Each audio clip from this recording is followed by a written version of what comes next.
السلام علیکم ورحمۃ اللہ وبرکاتہ. الحمد للہ رب العالمین. الصلاۃ والسلام علی رسولہ الکریم. اما بعد فاعوذ باللہ من الشیطان الرجیم. بسم اللہ الرحمن الرحیم. برادران اسلام، بھائیوں، بہنوں اور بچوں، ہم وقف کے قاعدے دیکھ رہے تھے. اب اس میں کے کچھ اور ایک دو قاعدے رہ گئے ہیں تو وہ ہم پھر لے لیں گے. اب ہم نے وقف میں لیے تھے، اب ایک وقف بالسکون لیے تھے. وقف بالسکون یہ ہم نے بتائے تھے. وقف بالسکون یعنی پہلے سے جہاں پر جزم ہے وہاں پر ہم رکنا. مثلا کنتم. کنتم دیکھیے، اب یہ کنتم میں جو ہے میم پہ جزم ہے، اب یہاں رک گئے کنتم، تو یہ وقف بالسکون پہلے سے ساکن ہے. ہاں، اس کے بعد من پہ رک گئے. من پہ رک گئے تو پہلے سے جزم ہے تو یہ وقف بالسکون. اور وقف بالاسکان ہم نے دیکھے تھے کہ آخری کے حرف پہ سے جزم لگاتے ہیں ہم، زبر زیر پیش دو زیر ہٹا کے جزم لگاتے، وہ وقف بالاسکان رہتا، یہ وقف بالسکون ہے. اب ویسے ہی ہم وقف بالتشدید. اب کیا ہے؟ وقف بالتشدید. اب وقف بالتشدید یعنی جس کلمے پر تشدید ہو وہاں پر ہم وقف کر رہے ہیں، تو اب اس میں کیا ہو جاتا ہے وقف بالتشدید میں؟ تو اس پہ جو زبر ہے یا دو زبر ہے تو وہ ہٹا دیتے اور تشدید باقی رہتی. زبر ہٹا کے تشدید باقی رکھیں گے.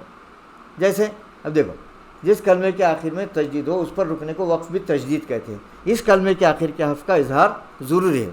حرف کا اظہار ضروری ہے، اس پہ سے زبر زیر پیش ہٹ جائے گا اور وہاں پر جو جزم تشدید ہے وہ تشدید باقی رہیں گا. زبر زیر پیش ہٹا کر تشدید باقی رہیں گے. جیسے وَتَبْ. اب یہاں تشدید ہے تو رکتے وقت با کی آواز دو بار آنا. وَتَبْ بولے تو ایک ہو گیا، وَتَبْ ایک ہو گیا، وَتَبْ تو یہ تشدید کے ساتھ. وقف بالتشدید یعنی تشدید ظاہر کرنا. سننے والوں کو یہ معلوم ہونا کہ ہم جہاں رکے وہاں پر تشدید ہے. ہاں، تبت یدا ابی لہب وَتَبْ یعنی یہاں پر تشدید تھی. وَتَبْ بولے تو تشدید نہیں ہوتی. وَتَبْ. ویسے فطل یعنی لام دو مرتبہ، با دو مرتبہ، فتب. اور اگر وہاں پر میم مشدد ہو اور نون مشدد ہو تو وہاں پر غنہ بھی کرنا چاہیے. جیسے ہن ہے، ہن اس کو رکیں گے تو ہن یعنی نون کی آواز دو بار آئیں گی، غنہ بھی ہوگا. ہن. ولا سورہ اس میں ہے رحمان میں ہے ولا جان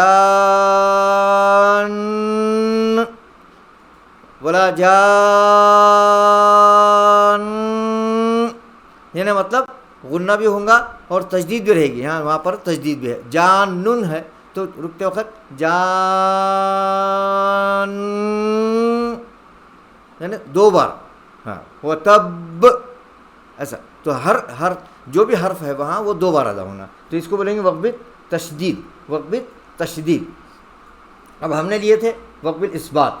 وقف بالاثبات پہلے لیے تھے، یعنی یہ دو کلمے جہاں ایک کلمے کے آخر میں مد اصلی ہو اور دوسرے کلمے کے شروع میں حمزہ وصلی ہو، اور اس میں سے پہلے کلمے کا اگر ہم وقف کر رہے تو یعنی جو ہے وہ مد اصلی واپس آئیں گے. کلمہ کیا؟ جن کلمات کے آخر میں مد اصلی ہو، جن کلمات کے آخر میں مد اصلی ہو اور دوسرے کلمے کے شروع میں حمزہ وصلی ہو تو ملاتے وقت دونوں گر جاتے ہیں.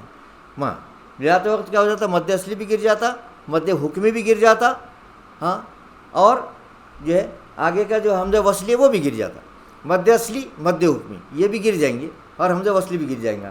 مد اصلی اور حمزہ وصلی کیسا دیکھیے. اب اس میں دیکھو تو وقف ثابت یعنی جن کلمات کے وقف ثابت یعنی جن کلمات کے آخر میں مد اصلی ہو اور دوسرے کلمے کے شروع میں حمزہ وصلی ہو اور دونوں کو ملاتے وقت دونوں گر جاتے، یعنی پڑھنے میں نہیں آتے. لیکن اگر پہلے کلمے میں وقف کریں گے تو گرا ہوا مد اصلی یا گرا ہوا مد حکمی دونوں واپس آ جاتے. گرا ہوا مد اصلی یعنی یا مدہ الف مدہ واو مدہ وہ واپس آ جاتا ہے، اور گرا ہوا مد حکمی کھڑا زگر کھڑی زیر الٹے پیش وہ بھی واپس آ جاتی ہے وقف کرتے وقت. اس کو وقف ثابت یا وقف بالاثبات، وقف ثابت یا وقف بالاثبات کہتے ہیں. اس کو ایک ہی وقف ثابت اور وقف بالاثبات. جیسے قالوا الحمد، قالوا الحمد، قالوا الحمد میں دیکھیے قالو الحمد.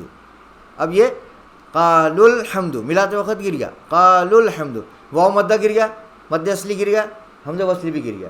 اب رک گئے تو قالو واو مدہ کے ساتھ رکیں گے, تو یہ واو مدہ واپس آ گیا, مد اصلی واپس آ گیا. اس کو کیا بولیں گے؟ وقف ثابت, وقف الاجبار. تو رکتے وقت قالو پھر الحمد.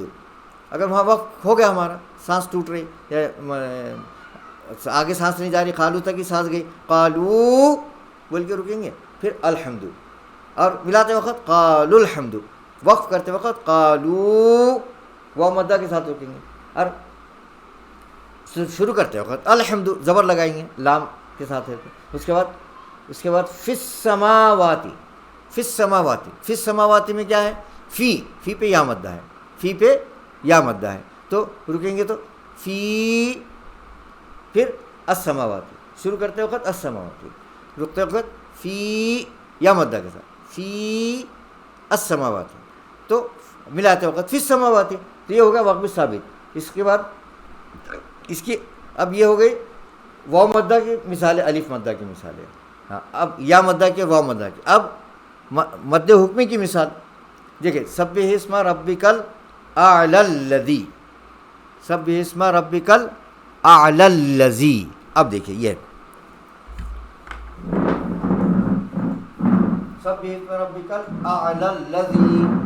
اب یہاں اگر ہم یہاں رک رہے ہیں تو الاعلی بول کے رکیں گے مد حکمی کے ساتھ. اصل میں وہ کلمہ الاعلی ہے, یہ حمزہ کی وصلی کی وجہ سے کھڑا زبر میں تبدیل ہو گیا. تو الاعلی الذی ملاتے وقت الاعلی الذی. اور جب وہاں رک گئے تو الاعلی یہ مد حکمی واپس آ جائے گا. ہاں, ملاتے وقت گر جائے گا اور رکے تو واپس آ جائے گا الاعلی. اب ویسے ہی ہے موسل کتابہ. یہ دیکھیں سورہ بقرہ کی آیت نمبر 53 میں ہے, وَإِذْ آتَيْنَا مُوسَى الْكِتَابَ, وَإِذْ آتَيْنَا مُوسَى الْكِتَابَ ایسا لکھا ہوا ہے. اب اگر ہم یہاں پر رک رہے تو موسیٰ پھر الکتاب, موسیٰ الکتابہ, اور ملائے تو موسیٰ الکتابہ. تو یہ ہے وقف الاثبات یا وقف ثابت.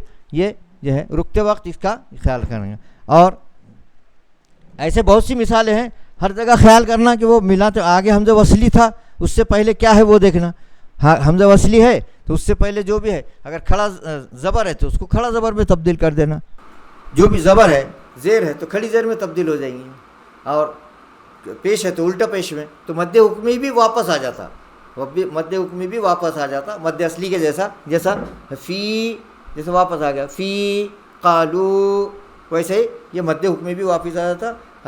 اکثر آپ نماز میں حفاظ کرام امام صاحب پڑھتے تو رکتے وقت وہ سبح اسم ربک الاعلی الذی خلق فسوی ایسا پڑھتے ہیں امام اکثر جو ہے. تو وہ صحیح پڑھتے وہ وہاں پر جو ہے, کیونکہ وہ وہاں پر مد حکمی ہے رکتے وقت, اور سبح اسم ربک الاعلی اور الذی. ملاتے وقت سبح اسم ربک الاعلی الذی, سبح اسم ربک الاعلی الذی خلق فسوی. اگر یہاں سانس نہیں جا رہی تو سبح اسم ربک الاعلی. ویسے جو ہے وَإِذْ آتَيْنَا مُوسَى الْكِتَابَ, رکیں گے تو موسیٰ, ہاں وَإِذْ آتَيْنَا مُوسَى. ایسی بہت سی مثالیں ہیں جہاں جہاں بھی جو ہے آگے حمزہ وصلی رہتا ہے تو وہ زبر کو رکتے وقت کھڑا زبر میں تبدیل کر دیتے ہیں. اب اس کے بعد ہے وقف الاظہار. اب دیکھیے وقف الاظہار کیا ہے؟ اگر دو کلموں میں ادغام ہو رہا ہو جس کی وجہ سے پہلا حرف پڑھنے میں نہیں آیا, ادغام ہونے کی وجہ سے, ہاں, لیکن پہلے کلمے پر وقف کرے تو کلمے کا آخر پڑھا جاتا ہے. جیسے ارکب, ارکم معنا, جیسے ارکم معنا. اب یہ با کا میم میں ادغام ہوگا, ارکم معنا, ارکم معنا. اب ارکم معنا, اب یہاں رکیں گے تو ارکب کیا ہو جائیں گا, ارکب معنا, ارکب معنا. اب یہ کیا ہوگا, یہاں پر ہم نے ادغام نہیں کرے تو کیا ہوگا, وقف الاظہار بولتے اس کو. ہم کیا کر رہے ہیں, ظاہر کر رہے ہیں, اس لیے وقف الاظہار. ادغام ہو رہا تھا, ملائے تو ادغام, ارکم معنا. اب اگر ارکب پہ رک گئے تو وقت بالاظہار، ارکب ارکب ارکب. اب اولئک علی ھدی من ربہم پڑھتے نا ہم سورہ جو ہے بقرہ میں، اولئک علی ھدی من ربہم. اب ربہم سے پہلے رک گئے تو من، اولئک علی ھدی من، اولئک علی ھدی من. اب یہ جو رک گئے تو اس کو وہ بولیں گے وقت بالاظہار. وقت بالاظہار جہاں جہاں بھی ہم دو کلموں کا ادغام ہو رہا تو پہلے کلمے پہ رکیں گے ہم، تو وہاں پر اس وقف کو بولیں گے وقف بالاظہار. وقف بالاظہار ملاتے وقت وہ جو ہے اس کا ادغام ہو جاتا، ملاتے وقت ادغام ہو جاتا ارکم معنا من ربہم. لیکن اگر رکے تو وہ جو ہے ظاہر ہوتا، تو اس کو کیا بولیں گے وقف بالاظہار. وہ حرف ظاہر ہوتا من ادغام میں، من ربہم میں وہ ادغام ہوگا، اس کا نون معلوم نہیں ہو رہا. من ربہم من ربہم، سننے والوں کو کیا معلوم کہ وہاں نون لکھا ہوا ہے کہ نہیں ہے. من ربہم پڑھ لیا آپ نے، تو اب جب رک رہے ہیں آپ تو کیسا ہو جائیں گا من ربہم من ربہم. تو اس کو بولیں گے وقف الاظہار، وہ اس حرف کا اظہار کرنا، اس حرف کا اظہار کرنا. تو یہ ہمارے جو وقف کے دوسرے قاعدے رہ گئے تھے، وقف بالاثبات، وقف بالاظہار، وقف بالتجدید اور وقف بالسکون ہم نے لیے. اب جو ہے اب آئیے ہمارے قرآن مجید میں جو ہے سجدے تلاوت، یا قرآن مجید کے سورے لے لیں گے. پہلے قرآن مجید کے 114 سورے ہیں. قرآن مجید میں جملہ 114 سورے ہیں.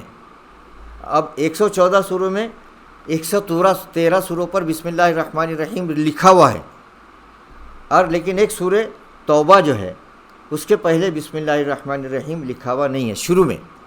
ہاں، شروع میں اس کے بسم اللہ الرحمن الرحیم لکھا ہوا نہیں ہے. وہ اس لیے ہے کہ وہاں سورہ توبہ میں اللہ کا غیظ و غضب نازل ہے، اس میں جو ہے سب غصے کی جو ہے اظہار ہے، اس کے اندر غیظ و غضب ہے، تو اس کے ساتھ رحمان اور رحیم کی صفت نہیں آتی.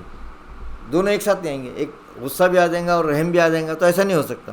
تو اس لیے جو اس میں جو چونکہ جنگ و جدال اللہ کا غصہ کا جو ہے اس لیے اس میں شروع میں بسم اللہ الرحمن الرحیم لکھا ہوا نہیں ہے. سورہ توبہ میں ہر قرآن شریف میں بسم اللہ الرحمن الرحیم لکھا ہوا نہیں ہے. اس لیے جب بھی آپ شروع کریں گے سورہ توبہ تو اس کے شروع میں بسم اللہ الرحمن الرحیم نہیں پڑھیں گے.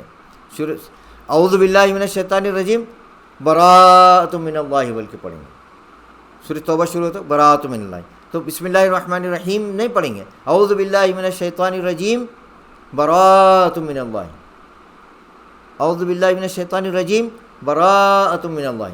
اور اگر اوپر سے سورہ سے ملاتے آ رہے ہیں تو بیچ میں بسم اللہ نہیں پڑھ کے جو ہے آگے کا سورہ پڑھ لینا. اس میں بسم اللہ الرحمن الرحیم نہیں پڑھ کے آگے کا سورہ پڑھ لینا. اب دیکھیے کیسا ہے. اعوذ باللہ من الشیطان الرجیم بسم اللہ الرحمن الرحیم. ان اللہ بکل شیء علیم براءۃ من اللہ ورسولہ الی الذین عاہدتم من المشرکین. تو ہم کو وہ سورہ توبہ کو سورہ الانفال سے ملا کر پڑھے. الانفال کا آخری ہے یہ، اور یہ تو جب ملا کے پڑھیں گے تو یہاں پر دیکھیے کسی بھی قرآن شریف میں بسم اللہ لکھا ہوا نہیں ہے، سورہ توبہ لکھا ہوا ہے خالی. ان اللہ بکل شیء علیم براءۃ من اللہ ورسولہ. تو اب یہ جب ملا کر پڑھیں گے تو ڈائریکٹ پڑھ لیں گے، بسم اللہ نہیں پڑھیں. اس کے علاوہ ہر سورہ جب شروع کریں گے تو اس سے پہلے بسم اللہ پڑھنا ضروری ہے. ہر سورہ کے پہلے بسم اللہ لکھا ہوا ہے تو بسم اللہ پڑھ کے ہی آگے کا سورہ پڑھنا ہے. تو یہ بسم اللہ یہ ہے پڑھیں گے اس میں. تو 114 سورہ ہے تو 113 کے پہ بسم اللہ لکھا ہوا ہے، 101 پہ نہیں ہے. اب اسی طرح قرآن شریف 114 سورے ہو گئے. اب ویسے آپ سب کو معلوم ہے پارے 30 ہے، قرآن شریف کے پارے 30 ہے. اور اس میں اب سجدہ تلاوت، اب سجدہ تلاوت جو ہے یہ سجدہ تلاوت 14 ہیں. سجدہ تلاوت کتنے ہیں؟ 14 ہیں. سجدہ تلاوت 14 ہیں. یہ حنفی امام ابو حنیفہ رحمۃ اللہ علیہ کے پاس سجدہ تلاوت 14 ہیں، اور امام شافعی کے پاس ایک زیادہ ہے، 15 ہے. تو ہم کو تو 14 پر سجدہ کرنا واجب ہے، سجدہ تلاوت کرنا واجب ہے. جیسا وطر کی نماز عشاء میں واجب ہے، ایسا ہی قرآن شریف پڑھتے وقت اگر سجدہ کی تلاوت آ گئی تو وہاں پر سجدہ کرنا واجب ہے. اب جہاں بھی سجدے کی تلاوت آ گئی وہاں سجدہ کرنا لازمی ہے، واجب ہے. اب اگر امام شافعی کا جو ہے اختلافی والا، وہاں پر بھی اگر ہم سجدہ کر دیے تو کوئی حرج کی بات نہیں ہے، ثواب کی بات ہے. اللہ تعالیٰ کو ہم سجدہ کر رہے ہیں، ہم 15 سجدے بھی کر دے سکتے ہیں، لیکن 14 کے واسطے واجب ہے، پرسش ہوں گے. اب سجدہ ہر قرآن شریف میں جہاں سجدہ لکھا ہوا رہتا ہے آیت پر سجدہ لکھا ہوا آتا، آیت پر سجدہ لکھا ہوا آتا. اب جیسے یہ آیت ہے، اب یہاں تو السجدہ ایسا لکھا ہوا آتا، آیت پر لکھا ہوا رہتا ہے ایسا سجدہ. اور قرآن شریف کے بعد حاشیے میں بھی لکھا رہتا، حاشیے میں بھی ایسا السجدہ لکھا ہوا رہتا.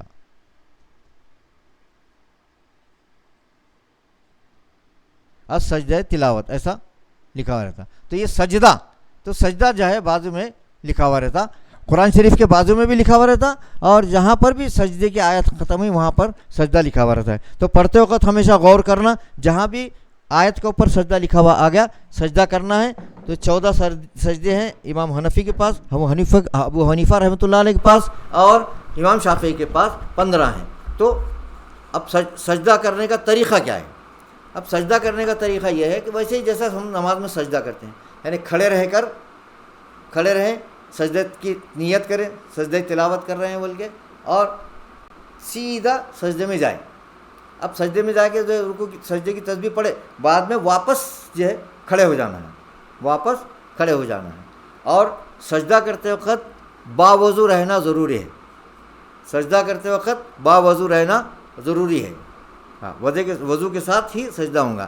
قرآن شریف تلاوت کرتے وقت ہم زبانی بغیر وضو کے بھی زبانی تلاوت کر سکتے ہیں، وضو نہیں ہے بغیر دیکھے زبانی تلاوت کر سکتے ہیں. اور تلاوت کرنے کے لیے ہم کو باوضو رہنا ضروری ہے. قرآن شریف کو اگر ہم ہاتھ لگا رہے چھو رہے ہیں تو بھی ہم کو باوضو رہنا ضروری ہے. زبانی تلاوت کرتے وقت ہم بغیر وضو کو بھی کر سکتے ہیں. تو اگر ہم زبانی تلاوت کر رہے ہیں بغیر وضو کے تو ہم اس وقت پھر سجدہ نہیں کر سکتے، سجدہ وضو کرنے کے بعد کرنا ہے، سجدہ وضو کرنے کے بعد ہی کرنا ہے. اب یہ سجدہ تلاوت ہو گیا، سجدہ تلاوت جو ہے وہ بھی ضروری ہے. اب جو سجدہ تلاوت کرتے ہم تو ممنوع اوقات میں، مکروہ اوقات میں سجدہ تلاوت نہیں کرنا چاہیے. جیسے طلوع آفتاب کے وقت سجدہ نہیں کرنا چاہیے، یعنی سورج نکلتا جو 20 منٹ فجر کے بعد ہم جو ہے فجر کا وقت ختم ہونے کے بعد ہم جو 20 منٹ سجدہ نہیں کرتے تو نماز نہیں پڑھتے، تو وہ 20 منٹ میں ہم سجدہ نہیں کر سکتے. اس کے بعد سورج جب غروب ہوتا تو غروب کے وقت بھی ہم سجدہ نہیں کرنا چاہیے. اور زوال کے وقت تو جو مکروہ اوقات ہے، جو ممنوع اوقات ہے، اس میں سجدہ تلاوت کرنا نہیں ہے، بعد میں سجدہ تلاوت بعد میں کر لینا چاہیے. اور سجدہ تلاوت خاص بات یہ ہے کہ سجدہ تلاوت جب ہی کر لینا چاہیے، جلدی سے. بعد میں ہم بولے اب بعد میں کریں گے بول کے آدمی بھول جاتا. اس لیے سجدہ تلاوت جب کا جب ہی کر لینا چاہیے، فوراً کر لینا چاہیے، زیادہ دیر نہیں کرنا. زیادہ دیر کرے تو وہ بھول جاتے ہیں، تو پھر وہ واجب رہ جاتا ہے ہمارا. تو سجدہ تلاوت جو ہے کا طریقہ یہ ہے. اور ایک اور بات ہے کہ اگر جو لوگ حفظ کرتے ایک ہی سجدہ تلاوت ایک ہی جگہ بیٹھ کے کئی بار بھی پڑھے تو ایک ہی سجدہ واجب ہوتا ہے. اب بیٹھے ہوئے ہیں، اب 10 بار پڑھے، 10 بار پڑھنے کے بعد سجدہ ایک ہی ہوگا. اب اگر میں ادھر سرک کے پھر سجدہ تلاوت کرا تو پھر میرے کو ایک اور سجدہ پڑھنا ہو، پھر تھوڑا اور سرک گیا، پھر میں نے 10 مرتبہ پڑھا. تو جگہ اگر بدل جائے تو جو ہے پھر آپ کو سجدہ کرنا پڑے گا. ایک ہی جگہ بیٹھتے، ایک ہی بیٹھک میں ایک ہی جگہ بیٹھ کر اگر 50 مرتبہ 100 مرتبہ بھی ایک سجدہ تلاوت کی آیت آپ کریں گے تو آپ کو سجدہ تلاوت ایک ہی کرنا ہے. شرط یہ ہے کہ آپ جگہ نہیں بدلنا، ذرا جگہ بدل دے کے پھر جو ہے آپ کو سجدہ جو ہے کرنا پڑے گا. اب اس کے بعد انشاءاللہ اب ہمارا جو ہے یہ آج کی حد تک اتنا ہی سبق رہیں گا. آئندہ پھر نئے سبق کے ساتھ حاضر ہوں گے. وآخر دعوانا ان الحمد للہ رب العالمین.